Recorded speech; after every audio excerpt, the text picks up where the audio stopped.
বন্ধুরা, তোমাদেরও কি আমার মতো তেমন কিছুই খেতে ইচ্ছে করছে না, মুখে রুচিটা নেই? তাহলে চলো এই রেসিপিটা একবার ট্রাই করে দেখো। এই গরমে নিশ্চয়ই ভালো লাগবে। আমার তো সত্যি বলছি হেব্বি লেগেছে। পটল আর আলু দিয়ে এত সুন্দর একটা মাখা তরকারি করেছি। আরও একটা জিনিস করেছি, সেটা তোমাদের সাথে পরে শেয়ার করব। তোমরা দেখতে পাবে। দেখতেই পাচ্ছ পটল আর আলুটাকে এভাবে লম্বা লম্বা করে কেটে নিয়েছি। পটলটা দুভাগ করে নিয়েছি আর আলুটা লম্বা লম্বা করেই কেটে নিয়েছি। একই শেপের হলে তরকারিটা দেখতেও ভালো লাগে আর খেতেও আমি হয়।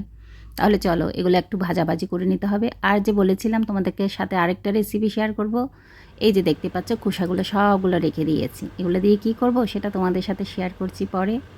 ভীষণ ভালো হয় খেতে, খোসা কিন্তু ফেলে দেবে না। আর দেখতে পাচ্ছ কড়াই বসিয়ে দিয়েছি, কড়াইয়ের মধ্যে তেল দিয়ে দিয়েছি, কারণ আমি ভাজা করবো এই জন্য পরিমাণ মতো তেলটা দিয়েছি। আর পটলগুলো দিয়ে দিয়েছি। পটলগুলো ভাজার পরেই কিন্তু আমি আলুটা ভাজা করব, বুঝতে পেরেছো? এখানে সামান্য পরিমাণ নুন আর হলুদ দিয়েই আমি পটলটাও ভেজে নেব আর আলুটাও ভেজে নেব। এভাবে একবার ট্রাই করতে পারো। নিশ্চয়ই এই রেসিপি অনেকেই খেয়েছো, কিন্তু আমার মতো করে খেয়েছো কিনা জানি না, তাই তো শেয়ার করলাম তোমাদের সাথে। খুব সুন্দর করে আলু আর পটলটা ভাজা হয়ে গেছে, নামিয়েও নিলাম। এখন আবার সেম প্যানটা বসিয়ে দিলাম। ওটার মধ্যেই আমি জিরে ফোড়ন দিয়েছি আর কারি পাতাটা দিয়েছি। কারি পাতার ফ্লেভারটা যদি তোমাদের ভালো না লাগে নাও দিতে পারো। আর আমি এখানে একটা মিডিয়াম সাইজের পেঁয়াজ পেস্ট করে দিয়েছি। পেস্ট করে দিলে তরকারিটা খেতে ভালো লাগে। আর বেশ অনেকটা লঙ্কা চিড়ে দিয়েছি। দেখতে পাচ্ছ তোমরা, আমরা লঙ্কাটি দিয়ে রান্না করব। এখানে তেমন একটা আমি ওই যে লঙ্কা গুঁড়ো ইউজ করব না। পরিমাণ মতো নুনটা দিয়ে দিয়েছি। আদা রসুনের পেস্ট তো অবশ্যই দিতে হবে, সেটাও দিয়েছি। র স্মেলটা চলে যাওয়া পর্যন্ত একটু রান্না করে নেব। একটা আমি মিডিয়াম সাইজের টমেটো দিয়ে দিয়েছি, পেস্ট করে দিয়েছি। সব কিছু আমি কিন্তু পেস্টই ইউজ করেছি, বুঝতে পেরেছো বন্ধুরা? আর পেস্ট ইউজ করলে কিন্তু তাড়াতাড়ি রান্নাটাও হয়ে যায় আর খেতে কিন্তু ইয়ামি হয় আর কালারটা ভীষণ ভালো আসে। আর যে দেখতে পাচ্ছ এখানে কিন্তু আমি সামান্য পরিমাণে বাদাম আর তোমার যে সর্ষে আছে সেটা আমি পেস্ট করে দিয়েছি।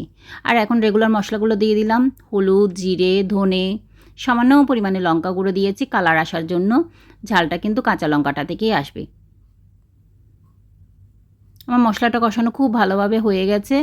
এই পর্যায়ে আমি যে সবজিগুলো ভেজে রেখেছিলাম অর্থাৎ পটল আর আলু, সেগুলো দিয়ে দিলাম। পটল আর আলুটাকে মিনিট দুয়েকের মতো এখানে মশলার সাথে আমি খুব ভালোভাবে কষিয়ে নেব। তারপর এখানে আমি পরিমাণ মতো জলটা দিয়ে দেব।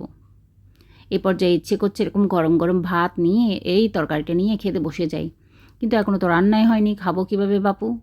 দেখতে পাচ্ছ যখন মশলাটা কষানো হয়ে গেছে আমি জলটা দিয়ে দিয়েছি ফুটতে। জলটা যখন ফুটে উঠবে, টকবগিয়ে উঠবে, তখনই আমার রান্নাটা কমপ্লিট হয়ে যাবে। আর পটল আলু রান্না করতে বেশিক্ষণ সময় লাগে না, খুব তাড়াতাড়ি হয়ে যায়। দেখতে পাচ্ছ কি সুন্দর একটা মিষ্টি কালার এসছে। এটা যখন নামিয়ে নেব না তখন আর একটু মাখা মাখা হয়ে যাবে। যখন তরকারিটা প্রায় হয়ে এসছে তখন আমি এখানে দেখতে পাচ্ছ সর্ষের তেলটা দিয়ে দিয়েছি আর দুটো লঙ্কা দিয়ে দিয়েছি। আর বেশ অনেকটা ধনেপাতা দিয়েছি। ধনেপাতা ছাড়া রান্না যেন আমার ভালোই লাগে না। এখন চলো আরেকটা জিনিস শেয়ার করছি। ওই যে বলেছিলাম কষা ভর্তা শেয়ার করব, সে কষা আলুর কষাটাও রেখেছি আমি, পটলের কষাটাও রেখেছি। খুব ভালোভাবে ধুয়ে নিয়ে নিয়েছি। বেশ অনেকটা পেঁয়াজ কুচি নিয়েছি, দেখতে পাচ্ছ বেশ অনেকটা রসুনও নিয়েছি, 4-5টা লঙ্কা নিয়েছি। লঙ্কাটা তোমরা ঝালটা তোমাদের স্বাদ মতোই খাবে। আর ধনে পাতা নিয়েছি, বেশ অনেকটা নিয়েছি। এখন এগুলোর মধ্যে দিয়ে দেব মশলা, দিয়ে দেব তেল, দিয়ে দেব নুনটা অবশ্যই পরিমাণ মতো দেবে তোমরা, তোমাদের পরিমাণ মতো, তোমরা যেরকম খেতে চাও। আর সামান্য পরিমাণে এখানে দিয়ে দিলাম আমি হলুদের গুঁড়ো,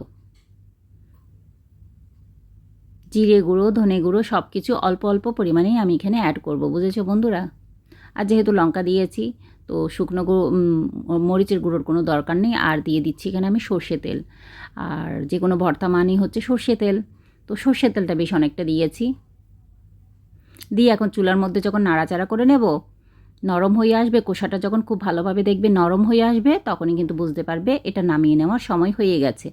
তারপর তোমরা পেস্ট করে নেবে, মিক্সিতে দিয়ে পেস্ট করে নেবে, তাহলে তোমাদের ভর্তা একদম রেডি হয়ে যাবে।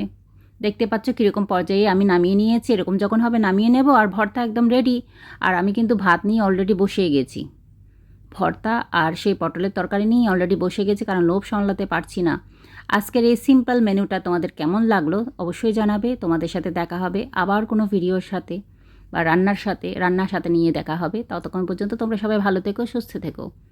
আর এই আজকের আমার লাঞ্চ মেনুটা এনজয় করো। আর হ্যাঁ বন্ধুরা, অবশ্যই হাইপ করে দিও, ভীষণ খুশি হব লাইক করলে, কমেন্ট করলে আর হাইপ করলে। ততক্ষণ পর্যন্ত তোমাদের ভালো থেকো, সুস্থ থেকো। আর তোমাদের কাছ থেকে আমি এই প্রীতি বিদায় নিলাম। Tata, bye bye.